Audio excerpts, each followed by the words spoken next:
ESPN 94.1 FM and AM 930 present The Drive. Brought to you by Huntington Federal Savings Bank. Local then, local now. Member FDIC. It is Thursday, April 30th. Your drive begins now on ESPN 94.1 FM and AM 930. I'm your host, Paul Swann. You can join the program by calling the Miller Lite phone lines at 877-420-TALK. That is 877-420-8255. Miller Lite, hold true, great taste. Only 96 calories. It is the original light beer. You can also text the program. All you have to do is text us at 304-399-8255. That's the text line to be a part of the program today. We got a lot to get into. Actually, we have so much to talk about. I'm excited. Some of it's good, some of it's bad, some of it's right in between. The bad stuff first, the Little League World Series, not going to be played this year for the first time since, well, ever.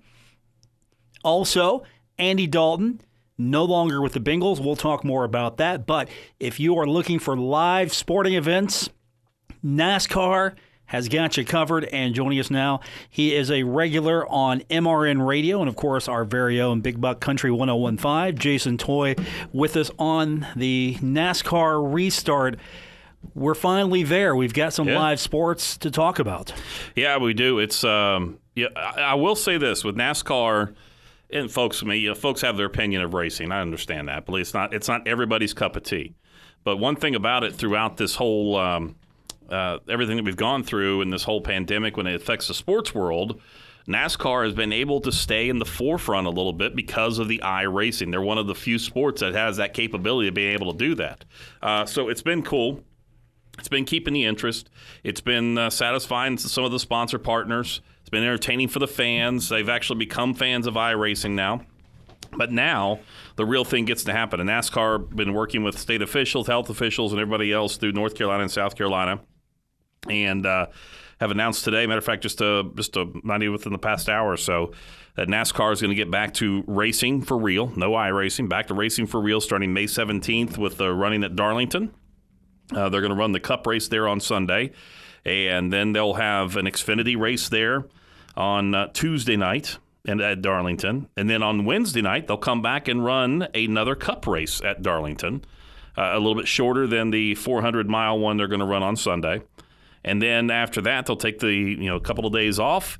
They'll get reconvened. They'll have an ARCA race, which is kind of one of the developmental series for NASCAR at Charlotte on Saturday. And then on Sunday, it is going to be the Coca-Cola 600, the traditional 600 time spot. And they will run the 600 miles on that one. And then on Monday, they'll have a truck race at Charlotte. Tuesday, they'll have an Xfinity Series race. Wednesday, another Cup race. So they're trying to make up what they can on the schedule-wise. But it's a good aggressive schedule with NASCAR. Now, Paul, the differences are going to be this time. No fans in the stands. We knew that was going to happen with sports. They're going to be limited on the people that go into the track, so teams might be limited on the amount of people they can bring in. So a lot of these big teams in the Cup Series especially bring in a whole crew that is nothing but mechanics and engineers for the car. They bring in another crew that does nothing but going over the wall and pit stops and everything else. Somebody's going to get limited there. So there's still some discussion about NASCAR might go without live pit stops because of that. I think that you'll probably see that more in the Truck Series and the Xfinity Series, kind of going back to what they've done before in the past, which is not a bad thing. Plus, it saves money for these teams. So we'll see how it shakes out. The other way they developed a schedule is all these races are driving distance, real short driving distances from the Charlotte area where most of the teams are housed. So that way they can go in that morning. They could set up. They can, in some cases, they will qualify. I think right now the only one they're going to qualify for is the 600, and then they'll race. So no practices, none of that stuff. It's going to get up, let's go, race, and then come back home. That way they don't have to worry about the flights. They don't have to worry about the hotels in most cases. There's still one or two teams that are located outside the area, but they'll be able to drive in, race, and then leave, and then come back and race again the next day. So that's what this early part's designed until other places can get back open up, like Martinsville's and Bristol's and other things like that, and they can try to get back on the schedule. And you're going to see a lot of midweek races here, I think, throughout this schedule to try to get the full gauntlet of races that they would want to get accomplished, the full 36 races that they've started out the season to do, and trying to complete all that for the trucks and the Xfinity as well, too. So, yeah, it's a great announcement for NASCAR, and that race fans will be excited about the fact we get back live racing again, which is awesome. That was my question. How are they going to set up? How are they going to turn this around so quickly? And basically, it's just you're going to drive down to the track, maybe in your sedan, pull up. Yep. Team's going to be ready. Here you go. Yeah, they're going to pull in. A lot of the teams will, when they do races in Darlington and other places, they'll travel in their either they get a bus or they do vans or something like that because they'll be limited on the parking. But that's not an uncommon thing for Darlington. So it actually works out really well to be able to have these tracks that close to be able to get things started. Now, teams were actually able to get back into the shop this week too, which is a big thing because they were able to get these cars all ready and get ready to go racing too. Safety concerns, how will NASCAR, or at least what's the early indication, how they're going to handle this? I mean, will pit crews, I know they wear a lot of protective gear. Mm-hmm. Are they going to be required to wear face masks as well? What's going to happen here? The over-the-wall guys already wear stuff like that. So they're going to implement the fact that you're going to be checked before you go in. They're going to have you have to go through a medical process before you come in. Broadcast partners like us in radio and television, we have an additional, maybe through our companies that will take care of that for us. And also, too, we'll get checked temperature-wise. And you're starting to see a lot more of this infrared stuff coming in, too. So that could be another step. But definitely everybody's going to be checked.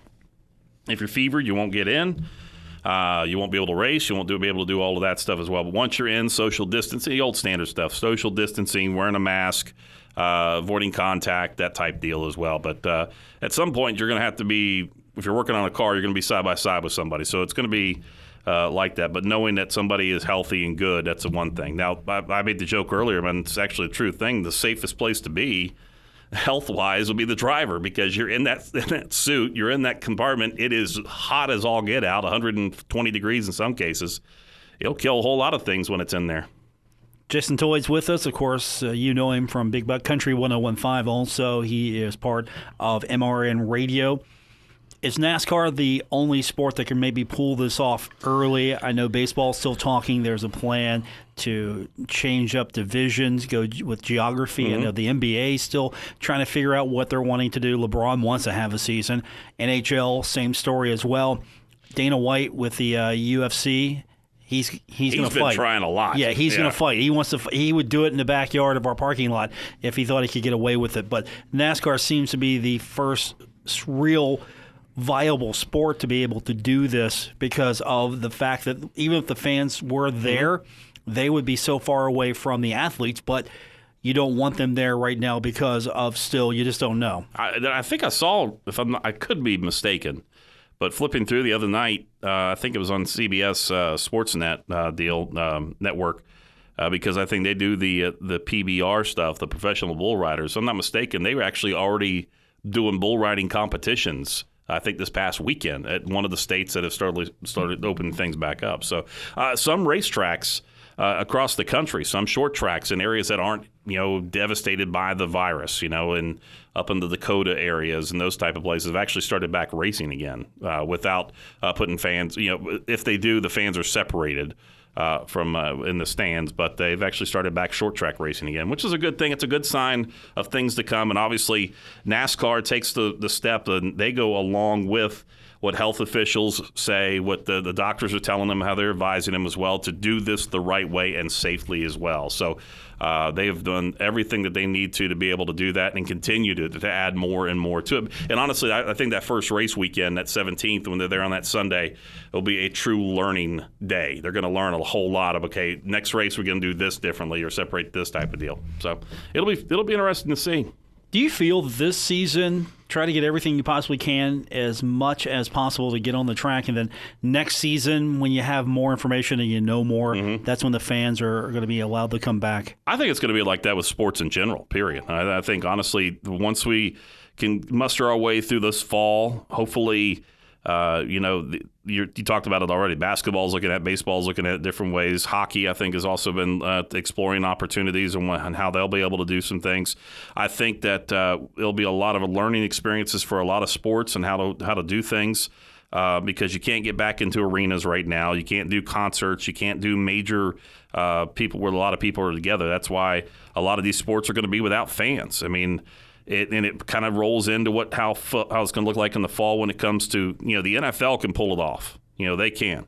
College football is going to be really hard to be able to do it because if you're not allowing students to be on campus, you're not going to be able to have be able to field a team to be able to go to football. So I think that's going to be the adjustment period, and hopefully by that time, we're starting to hear things about vaccines and treatment stuff and whatever that might be helping us out. If it gets pushed back a little bit, it gets pushed back a little bit. But I think we have to. I hate to use the term the new normal, but we're going to have to get through the battles that we're in right now to get to a normal spot, and it might be later on in next spring before that happens. So we'll have to be patient. I know, and I've talked about this a lot. The fact that financially, athletic programs like college programs are going to be hurting if they can't get football going, and it's got to be done safely for their players, for the fans, and then travel comes into that as well too. So there's a lot of factors. I would imagine my head if I was in a Mike Hamrick position, or who's the AD at West Virginia, Sean Lyons. Yeah, Shane Lyons. Lyons. If I can imagine their heads about to explode in the fact of all the different scenarios of things to work out. So NASCAR has been going through the same scenarios. I mean, I've been on conference calls every single week since all this has happened with all of our group and with NASCAR, and they have had 20 different plans every single week, and they have all changed because you don't know when you're going to be able to get to this point. So this point now is going to be May 17th. We race in Darlington. Of course, that means we got racing back on the radio on Big Buck Country 101.5. Well, we've been doing classic races. Right. That's been good. It's been fun to go back. This weekend we're racing we should have been racing in Dover. I should have been racing in Dover this weekend. But we'll have a classic race.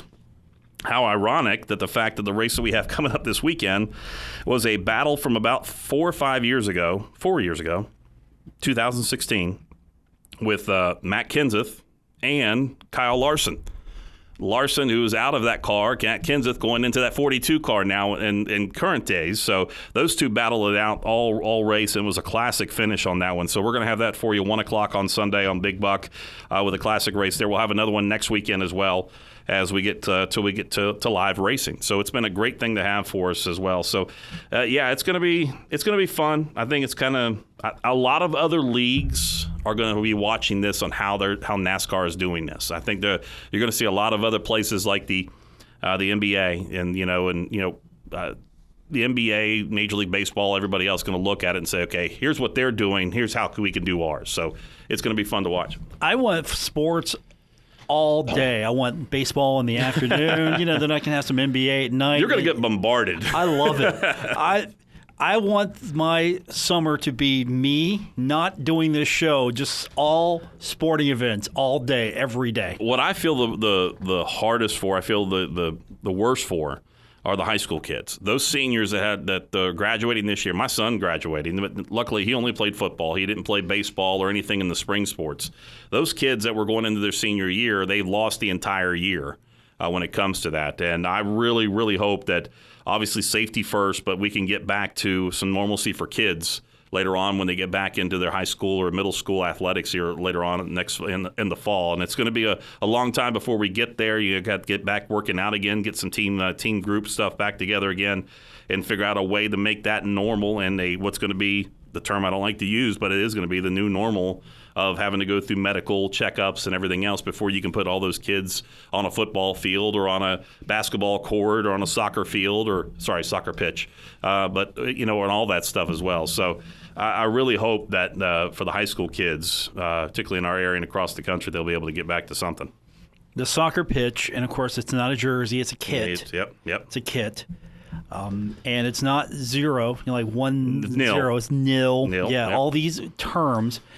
And in racing, when you talk about the European side of things, in the sports car world, it's not pits, it is the paddock.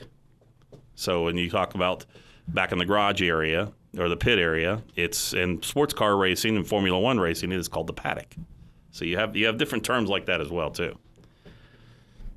Really? The paddock? The paddock. The paddock. Yeah, it's not that bar it used to be in Huntington. No, I was also going to say, the paddock, huh? Yeah, the paddock is what it's called. So, hey, one other thing real quick, Paul. I need to get ready for break. And I know you're probably going to talk about this, but I'm going to jump the gun a little bit. We've got a thing that we're doing with all of our Kindred stations today. It's called Radio Cares. It's Feeding America. It has been something that we got behind here. And they say it's an emergency radiothon. This truly is. This was put together less than 2 days ago. But all day today, we started at midnight. We're going all the way till midnight tonight, 11:59 p.m. tonight. We have been raising funds for Feeding America. Now, Feeding America provides food for food banks all across the country. There's 200 of them that they have in their affiliates. And those affiliates are included in our area here, the Facing Hunger Food Bank. Over in Southeast Ohio, there's Southeast Food Bank, Southeast Ohio Food Bank. Up towards Charleston, it's a Mountaineer Food Bank as well. Facing Hunger Food Bank here does a large part of our listening area. So proceeds will benefit them as well. So it's been a great thing we've been doing all day today. You can go online to our website, right, Paul, WRVC.com? That's correct. You can go on there, and they can click onto the Radio Cares logo there, and you can do your donation there. You can also text in to do that as well, and I think you got that. You may have that one in there. 95819. You text feed to 95819, and all those donations go right to Feeding America. Yep, and it goes, and that benefits us right here in this area as well. Now, in fact, I'm kind of pulling up here real quick because we've been kind of keeping updated on the donations all day today. It's great. You go to radiocares.org and it's got it right there. Just under $284,000 we've raised so far today with all the radio stations here across the country doing this. That's pretty good. Hopefully get that push there towards $500,000 here before the end of the day today. All you have to do is go to radiocares.org. You can text feed to 95. I keep inverting that. Yeah. 95819, and that's how you help out. And of course, we'll be doing this until midnight, so we need everyone's help in doing this. And it's really a great cause. And you're right, we got it together in 2 days. Yeah, they got a hold of us, and we said, you know what, no brainer. Facing Hunger Food Bank, we'd love to work with them, and their affiliation with Feeding America has been great. It's put a dollar amount and kind of to give you a visualization of how this is. $1 is equivalent to about 10 meals. So one simple dollar is equivalent to about 10 meals for somebody in need through the Facing Hunger Food Bank and Feeding America. So contribute that. Get until midnight tonight. It's been a whole lot of fun with us today. Jason Toy joining me. Of course, you know him locally from Big Buck Country 101.5. He's also with MRN Radio, and NASCAR starting back up. Looking forward to having some racing on the radio. I'm waiting for you to give me that phone call to say you got a truck race for me on a Friday afternoon. I can take the day off and listen to a little truck racing and sit back. I'm waiting for that phone call. Well, that should be in June. If we stay on schedule and we get back up there, you'll have that in June. So we'll see. So that's the goal, to go back with the schedule. And this isn't going to be a central, like we're going to race in Charlotte till further notice. It's going to be, we're going to try to get back to the tracks across NASCAR. And to make up for what we've lost so far, you'll see midweek races throughout, probably all the way through the fall. Now, if things amp up again and the state closes down or whatever, NASCAR has no qualms about the season going on into December if need be. So just like every other sport, you're going to have to adjust on the fly here. So we'll see how it shakes out, get through the first weekend or two with it, and go from there. I'm okay with that. I want every day. Yeah. I want something. I want hockey. I want back-to-back hockey, baseball, basketball. Yeah. I'll take it all. Tired of watching classic sports, aren't you? Yes, but you know what? Speaking of classic sports, you'll like this one. Coming up tonight, we'll start at 8 p.m. We have got the 2018 AFC Championship game between the Patriots and the Chiefs. That's coming up tonight. Sweet. That'll be a rookie year for Patrick Mahomes. Yes. That's right. So that's coming up tonight. And then on Tuesday, I don't even know why I'm carrying this game. It'll be Super Bowl 23, San Francisco versus the Bengals. All right. There you go. No, that's a terrible game. Because actually, they were showing on ESPN the other day, Steve Sable was showing highlights from all the Super Bowls, and we rolled upon that one. And as painful as it was, I watched. I mean, come on. I mean, did you remember that game? Oh, yeah. Oh, yeah. It was one of the greatest Super Bowls ever until the final. That was also the game where Tim Crumry, right, broke his leg. I just remember seeing that. I remember that then. Yeah, it's one of those ones when you saw it, he's like, oh. And that was early in the game. It was like the first play or something like that. So, Yeah, I remember that game very well. Yeah, but it's coming up. We'll have that for you on Tuesday. But tonight, Chiefs and the Patriots, I don't know if you know the outcome, so don't spoil it for anybody. It's coming up tonight, 8 o'clock. Jason Toy, Big Buck Country 101.5, also MRN Radio. We got more on the way. It's The Drive, ESPN 94.1 FM and AM 930.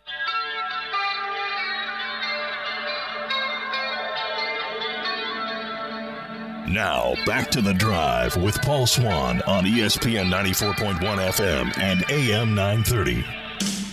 We're presented by Huntington Federal Savings Bank. Welcome back to the Thursday edition of The Drive on ESPN 94.1 FM and AM 930. So we are sort of in a mixed bag of good news, bad news, and maybe not news. But Andy Dalton, that's probably the big story today. At least that was earlier until everything else came down. But Andy Dalton no longer with the Cincinnati Bengals. He was released today. He was your starter since they selected him in the second round of the 2011 draft. He's 32 years old now, led the Bengals to the playoffs 5 times. The Bengals lost in the wild card round each time. He is the franchise's career leader in touchdown passes. So he's got that going for him. And, of course, I think we all saw this coming because this comes 1 week after the Bengals drafted former LSU quarterback Joe Burrow with the top overall pick. Burrow, 60 touchdowns in 2019. That is an FBS record. And, of course, he won the Heisman voting. He did win the Heisman Trophy as he led the Tigers to the national championship. And for full disclosure, I am a Heisman voter, and I did vote for Joe Burrow for the Heisman. Now, Dalton set to earn $17.7 million in the final season of a 6-year contract. That's worth $96 million. The Bengals really impressed me because they started to actually test the free agency market. They actually went out and started shopping, trying to improve the team, find pieces, components in free agency. And that means you got to pay free agents. And if you're going to sign a rookie quarterback, first-round draft pick, and you're going to start spending money in free agency, you got to look at the salary cap. And unfortunately, with $17.7 million, there's 17.7 million reasons why Andy Dalton doesn't get to at least finish out his contract with the Cincinnati Bengals. So the good news for him is, as much as I'm not in love with Andy Dalton as a quarterback, but he is good enough to fill some needs for some other teams. I think that's fair to say. And maybe in a better situation, he's a better quarterback. Because let's be honest, if he's got weapons surrounding him, I think you can win with Andy Dalton. But when you have a quarterback that has the potential to transform your team like Joe Burrow, you have to take that opportunity. You have a new head coach. He's been there a year or so now, so not as new as he was, but still with a new head coach, and you're trying to rebuild the program. You're trying to undo so many years of neglect. And that's part of Andy Dalton's problem is they, as an organization, they didn't really surround him with everything he needed. He was on the ground a lot. And to be honest with you, I don't think it's all Andy Dalton's fault. The situation in Cincinnati was not all Andy Dalton's fault. He wasn't the best quarterback on the field, but he wasn't the worst either. At the same time, if you give him a little help, you might have found out how good, well, he could have been a little bit better. He felt pressured, I'm sure, hurried a lot of interceptions. But at the end of the day, if someone takes a fly on him, they're going to get a quarterback at a good value, and I don't know if he is going to pass on that kind of opportunity. I think it would be a mistake if he did. He could be a good backup, a good mentor. He could also maybe help a franchise out. I understand that people who love to speculate have talked about, hey, Andy Dalton might be a good fit in New England. I don't know. I don't know if he would be a good fit in New England. I don't know if they would bring in a quarterback or try to groom a quarterback. I don't know what that's going to look like for New England. But Andy Dalton no longer with the Cincinnati Bengals. The good news for Andy Dalton, though, is that he leaves with a lot more respect and less animosity than Carson Palmer did. And that was the thing. Carson Palmer, He left, a lot of bad blood there. His career worked out for him. Maybe didn't reach the heights that he thought he could or should have. Injuries, of course, did not help his career. With Dalton relatively healthy, put some weapons with him, maybe he's got a shot. At the end of the day, though, he's not my favorite quarterback, but he was a heck of a guy. His foundation, raising a lot of money, and that's something you do take note of. The fact that he was a community guy, he was a guy that would put together things to help kids and all kinds of other projects like that. So you got to give him credit. You have to acknowledge it. But at the same time, as a Bengals fan, I'm all in on Joe Burrow. I'm going all in. I don't think Dalton was going to take the Bengals to the future. I don't think Dalton was going to be able to lift the Bengals over the hump. You got to go a different direction. You went a different direction in coach. Now you're going a different direction in quarterback. And also, Joe Burrow, whether you like it or not, he's the guy now. There's no question in the locker room. He's going to be the guy at quarterback. He doesn't have to compete for the job. Pretty much it's going to be his job. Now, the pressure is going to be on him, but at the same time, I think this kid likes that pressure. We've got more on the way. It's The Drive, ESPN 94.1 FM and AM 930.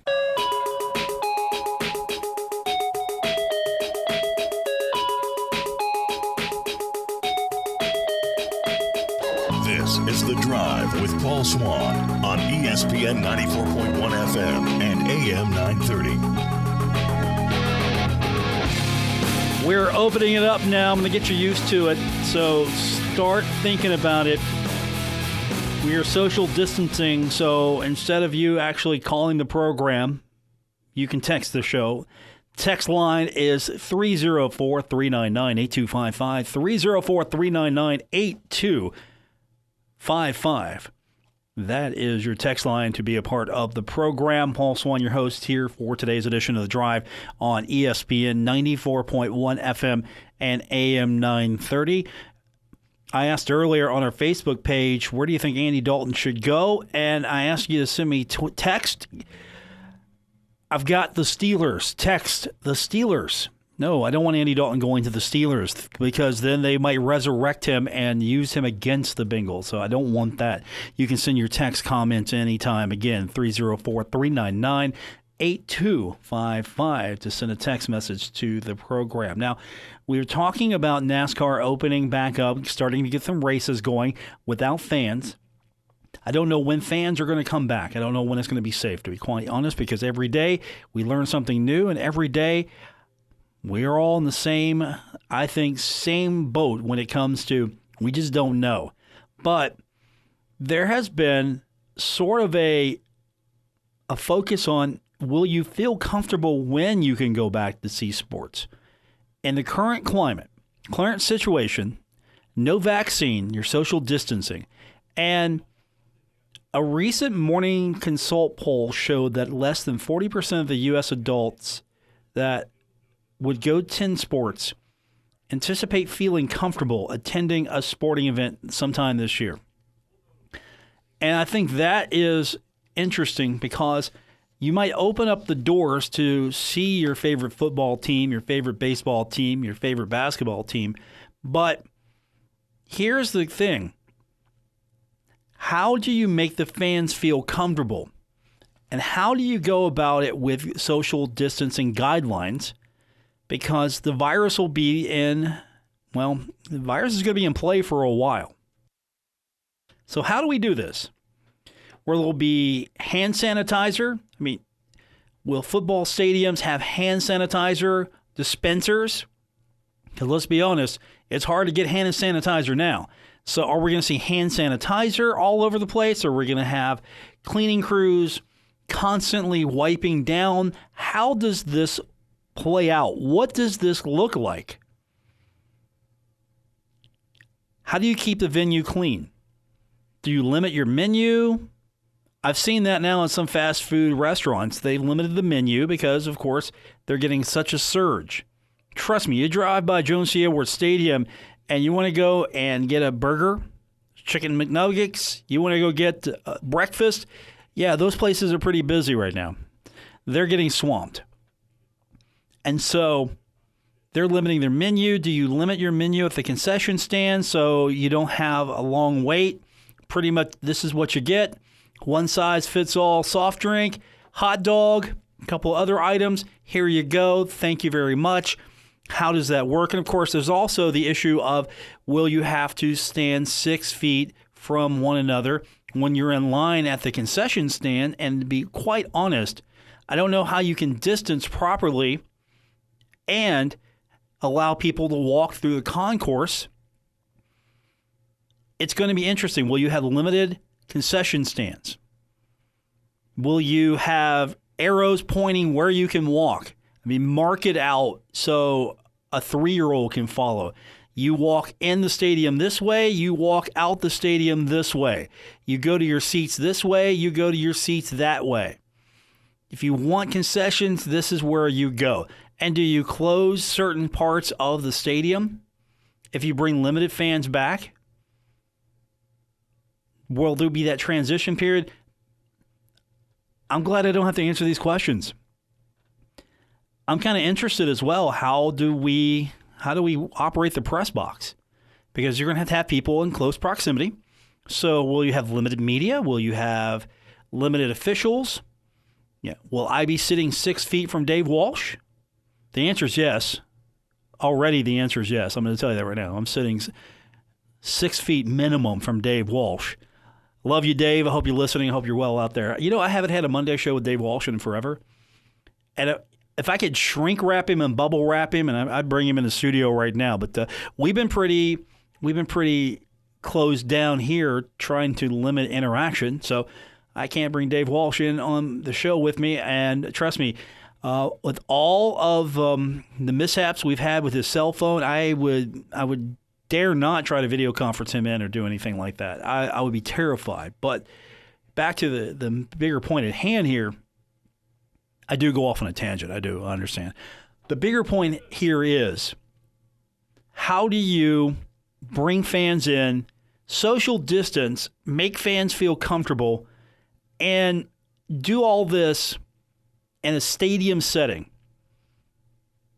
Can you do it in an arena setting? Can you have this? Or is this going to be phased in next year?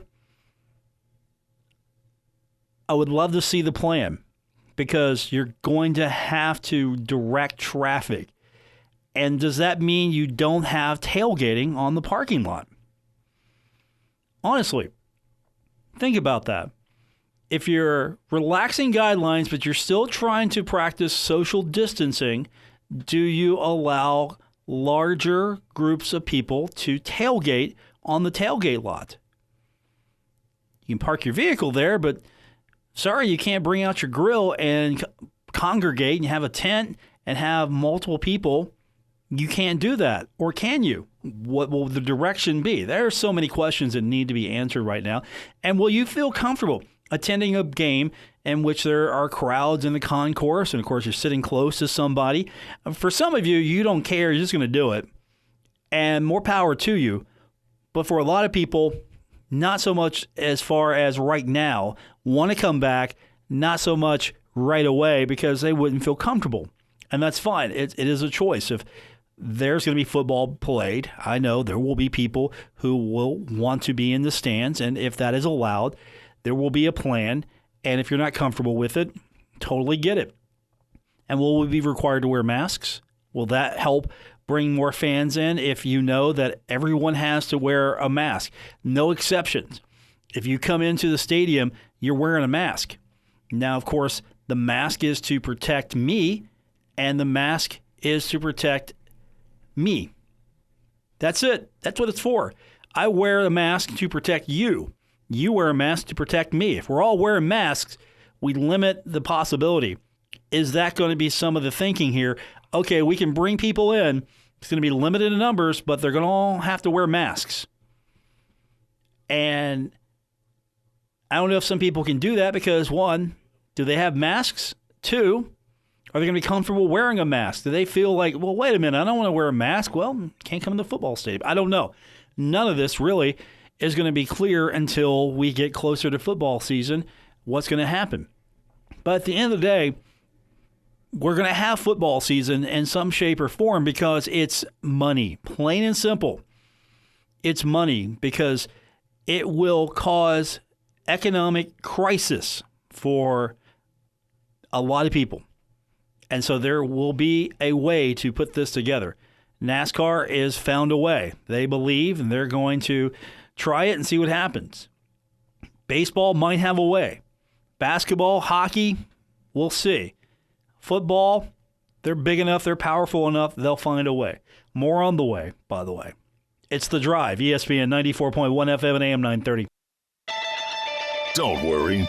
Paul Swann has the wheel on The Drive, ESPN 94.1 FM and AM 930.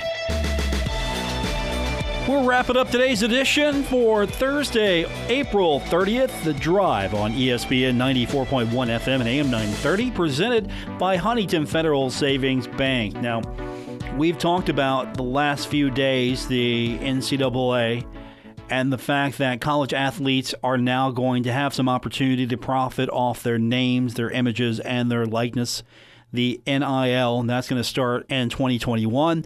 We're going to find out more as the weeks progress, what that's going to translate to, if that's going to offer a competitive advantage, if that's going to offer new income sources for these young men and women.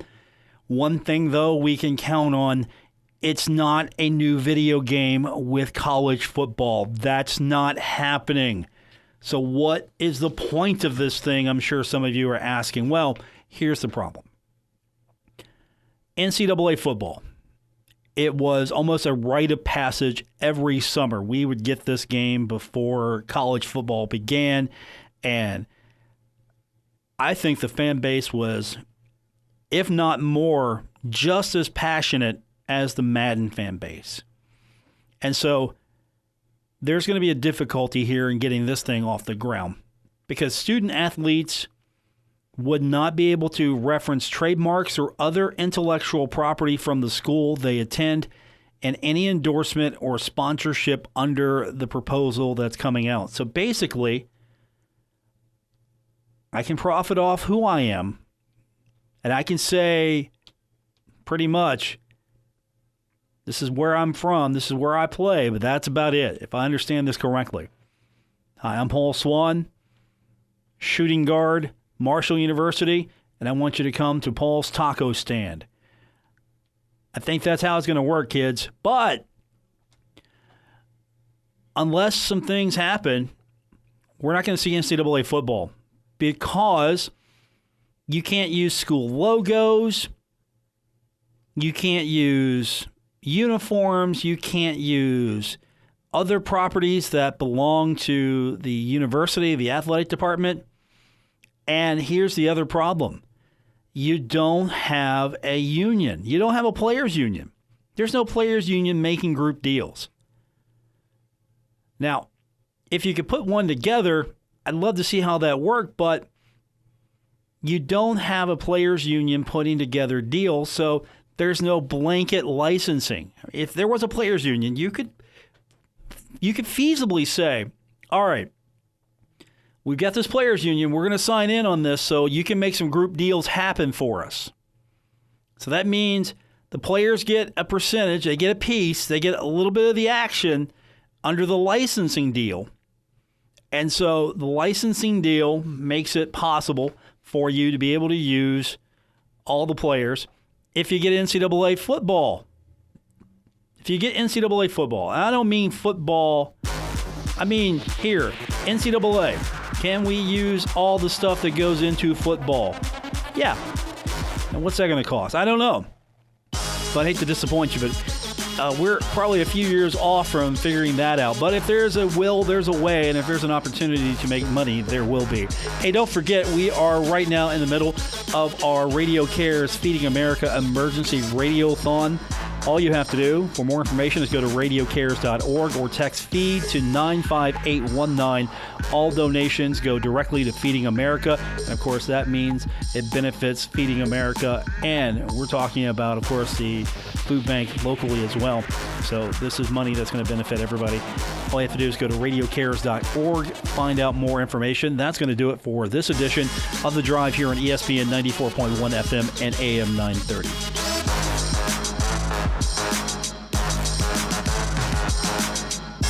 WRBC Huntington, W227BS Huntington, your flagship home of the Marshall Thundering Herd and The Drive with Paul Swann, ESPN 94.1 FM and AM 930.